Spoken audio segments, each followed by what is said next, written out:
Pemirsa, memasuki kuartal kedua tahun ini, perekonomian domestik terus didorong agar target yang ditetapkan pemerintah bisa tercapai. Salah satu pihak yang menjadi penentu arah berjalannya ekonomi adalah Bank Indonesia. Kami mewawancarai Deputi Gubernur Senior Bank Indonesia, Mirza Aditya Suara, untuk mengetahui persoalan ekonomi RI terkini. Dan berikut wawancara kami bersama Bapak Mirza Aditya Suara. Pemirsa, Bank Indonesia mengeluarkan sejumlah kebijakan untuk menghadapi perekonomian Indonesia ke depannya. Nah, untuk membahas hal tersebut, saat ini bersama kami sudah hadir Deputi Gubernur Senior Bank Indonesia, Bapak Mirza Aditya Suara. Apa kabar, Bapak? Baik, Tisa. Ya, sebelumnya terima kasih sudah bersedia meluangkan waktunya untuk berbincang bersama kami di sini, Bapak. Bapak, ini kalau kita ingat, kemarin sekali, ini berdasarkan RDGS, suku bunga atau BI rate tetap pada 7,50%. Sebetulnya apa pertimbangan dari Bank Indonesia? Ya, jadi tentu ada faktor eksternal, faktor dalam negeri ya. Kalau faktor eksternal dan ini masih menjadi pertimbangan utama adalah mengenai defisit neraca berjalan ya, defisit ekspor impor barang dan jasa di Indonesia. Yang kami perkirakan bahwa di tahun ini masih sekitar 3% dari PDB. Ini memang memerlukan kebijakan yang kita harus usahakan untuk turunkan ya, karena masyarakat internasional itu melihat bahwa negara-negara lain itu harus bisa mengurangi defisit tersebut karena ada ancaman dari naiknya suku bunga Amerika. Bagi negara-negara yang tidak bisa mengurangi defisit neraca berjalan atau ekspor barang dan jasa tersebut, itu bisa menghadapi risiko modal keluar gitu. Maka dari itu kenapa Bank Indonesia berusaha untuk mengurangi defisit tersebut. Kalau faktor dalam negeri, kita lihat memang inflasi di bulan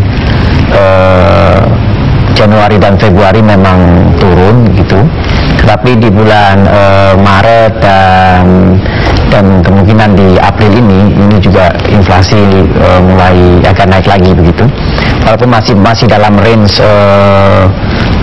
yang bisa ditolerir oleh Bank Indonesia, tapi memang kita melihat bahwa faktor inflasi ini masih juga menjadi tantangan. Jadi itu yang menjadi pertimbangan kenapa BI rate kami pertahankan. Kemudian kalau kita ingat pada bulan Maret lalu, di tahun ini suku bunga atau acuan BI rate itu diturunkan sekitar 25 basis poin. Ternyata pada kuartal kedua, bunga di bank itu masih terjadi kenaikan. Sebetulnya apa yang terjadi, Pak? Ya, tadi seperti saya katakan bahwa saat ini ada risiko capital outflow di negara-negara emerging market. Nah, melihat bahwa suku bunga akan naik, Amerika akan mengurangi stimulus moneternya, sehingga memang di seluruh dunia itu yang terjadi adalah penguatan dolar terhadap seluruh mata uang di dunia, termasuk terhadap euro ya, euro terhadap US dollar itu melemah sampai 15%. Mata uang seperti mata uangnya Swedia, mata uangnya Denmark, Norwegia itu juga melemah 10 sampai 15%, bahkan mata uang Kanada juga. Nah, Indonesia kita mengalami pelemahan sekitar 5%. Jadi sebenarnya pelemahan kita terhadap dolar tidak sebesar pelemahan di Eropa begitu. Jadi memang itu yang membuat kenapa kebijakan moneter memang masih kita mengatakan tight gitu ya. Kemudian kalau kita ingat bahwa di tahun lalu ini Bank Indonesia memperlakukan aturan yang cukup ketat untuk kredit otomotif dan juga untuk kredit perumahan. Kemudian apakah pada tahun ini hal tersebut akan dilanjutkan kembali? Itu kebijakan kita namakan LTV ya, loan to value ratio untuk rumah, itu dikeluarkan kan pada waktu kita mengalami booming gitu ya, di tahun 2012 pada waktu itu masih booming, memang supaya harga tanah tidak terus melonjak tinggi, karena kalau harga tanah melonjak tinggi yang dirugikan itu adalah masa kecil terutamanya, karena masyarakat yang belum punya rumah dia tidak bisa beli rumah dibandingkan dengan pendapatannya. Maka memang ada dua kebijakan, bisa satu dengan kenaikan suku bunga, Kedua, bisa dengan memperketat loan to value ratio.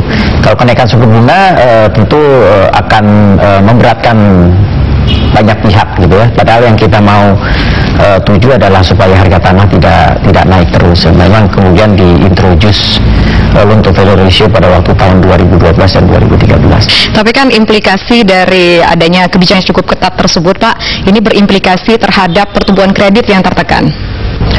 Kalau kita lihat pertumbuhan kredit ya memang melemah.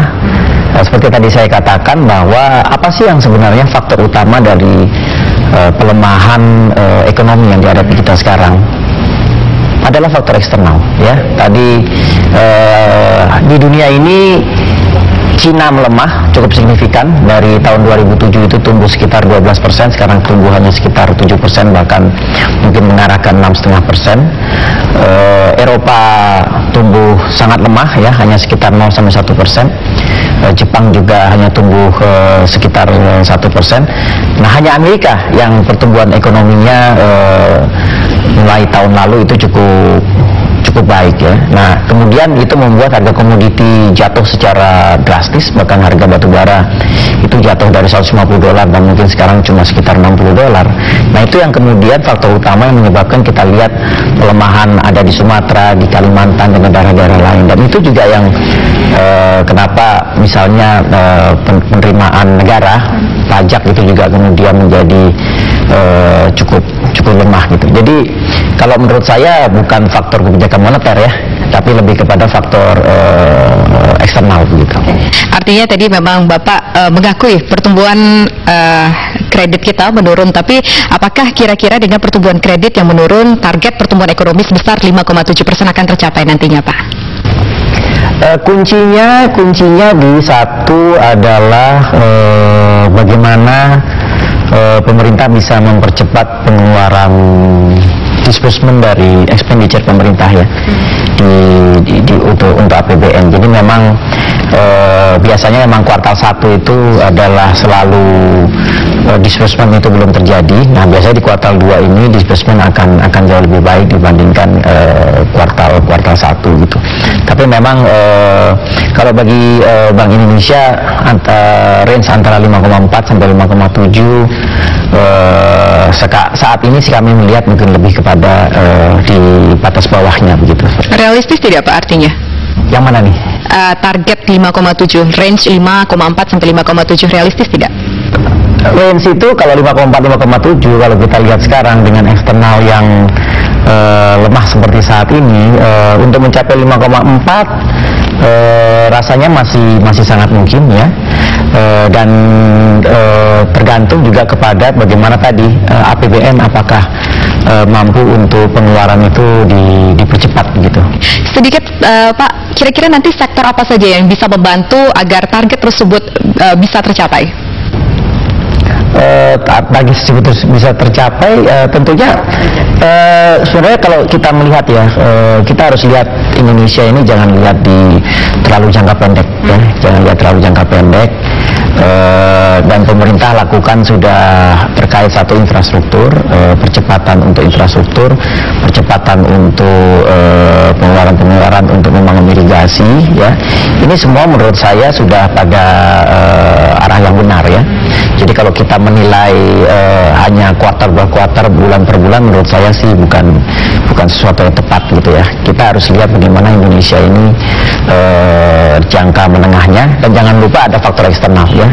Jadi kalau kita melihat kepada adanya perlambatan ekonomi, jangan kemudian hanya melihat bahwa perlambatan ekonomi dialami oleh Indonesia saja. Tidak, perlambatan ekonomi dialami oleh seluruh dunia gitu, kecuali Amerika gitu ya. Baik Bapak, nanti perbincangan kita akan kita lanjutkan kembali, tapi usai jeda berikut. Pemirsa, jangan beranjak dari layar kaca Anda, kami akan kembali sesaat lagi.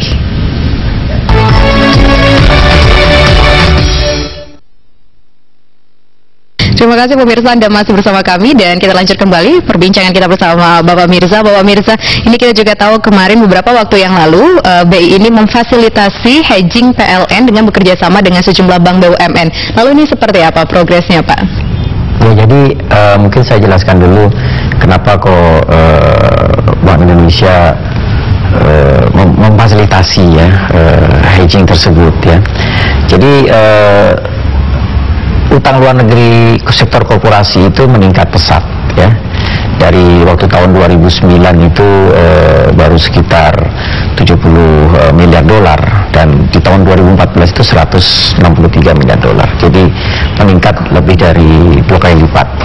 Dan memang utang korporasi dipergunakan untuk ekspansi usaha, dipergunakan untuk ya pertumbuhan ekonomi lah intinya, jadi sesuatu yang positif. Nah tapi dalam situasi di mana saat ini suku bunga Amerika akan meningkat, kemudian kurs dolar itu menguat ya, tentu korporasi itu harus berhati-hati ya.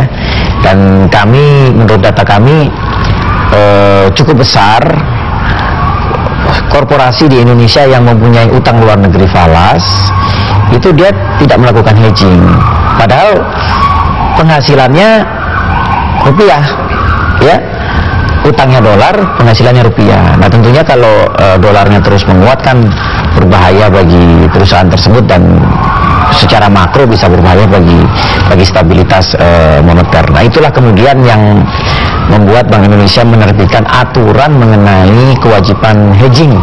Itu aturan terbit di bulan Desember. Nah kemudian kenapa kok BUMN yang dijadikan percontohan melakukan hedging begitu ya? Karena kalau sektor korporasi itu mereka sudah biasa melakukan hedging ya, dan tapi sektor BUMN mereka tahu bahwa hedging itu perlu, tetapi mereka khawatir kalau melakukan hedging kemudian malah dipersalahkan kalau rupiahnya ternyata menguat begitu ya kan. Sudah keluar biaya asuransi untuk hedging, tahu-tahunya rupiahnya menguat. Nah kemudian mereka khawatir lah gitu, kemudian dipersalahkan oleh aparat hukum. Nah memang maka dari itu dari tahun lalu kami lakukan sosialisasi. Tentu kami mengajak teman-teman di aparat audit dan aparat hukum untuk bersama-sama memahami manfaat hedging ini bagi stabilitas moneter dan tentu bagi stabilitas nasional. Nah itulah kenapa kami kemudian kemarin itu mengundang PLN pada waktu melakukan kerjasama hedging dengan bank-bank BUMN di kantor Bank Indonesia begitu. Saat ini yang pertama BUMN adalah PLN. Ada rencana selanjutnya untuk memfasilitasi BUMN lainnya di Indonesia? Yang kita dengar di luar ya, sudah sebelum PLN melakukan hedging, teman-teman di Garuda sudah juga lakukan hedging gitu ya, dan teman-teman di sektor pertambangan di BUMN juga mudah-mudahan sih segera juga sudah siap untuk melakukan hedging. Oke. Saat ini kan yang di hedging adalah melakukan transaksi ataupun pembayaran dalam bentuk dolar. Kemudian apakah ada rencana untuk memfasilitasi juga untuk hedging lain, mungkin dalam bentuk mata uang lain seperti yen begitu Pak? Mungkin nantinya di masa datang sih bisa saja ya. Tapi kalau kita lihat komposisi dari utang luar negeri sektor korporasi di Indonesia, sebagian besar adalah dolar gitu ya. Masih jumlah yang sedikit sekali jumlah utang dalam mata uang non dolar, walaupun ada gitu ya. Pak, kita kembali lagi ke sebelumnya, ketika rupiah semakin merosot, BI mengeluarkan kebijakan untuk membeli dolar, artinya menumpuk cadangan devisa. Ini bagaimana Pak?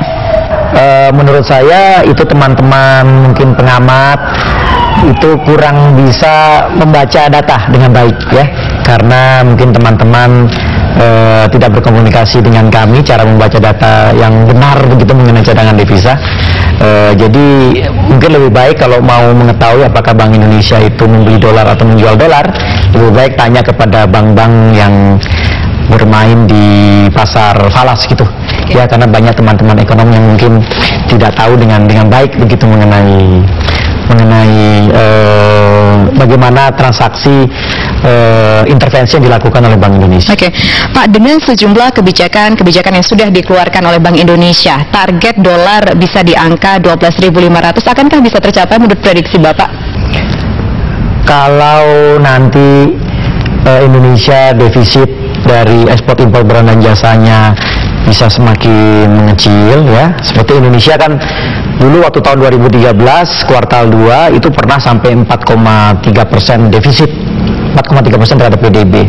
Sekarang kita sudah di level 2,9 sampai 3% PDB ya.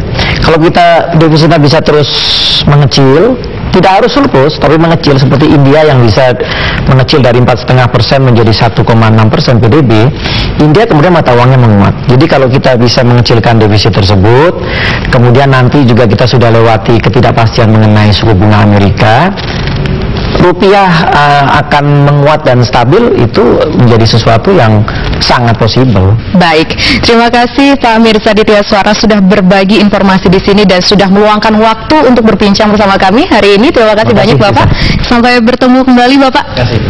Dan pemirsa, demikian perbincangan kami bersama Deputi Gubernur Senior Bank Indonesia Mirza Aditya Suara. Saya Tisa Noveni, terima kasih atas kebersamaan.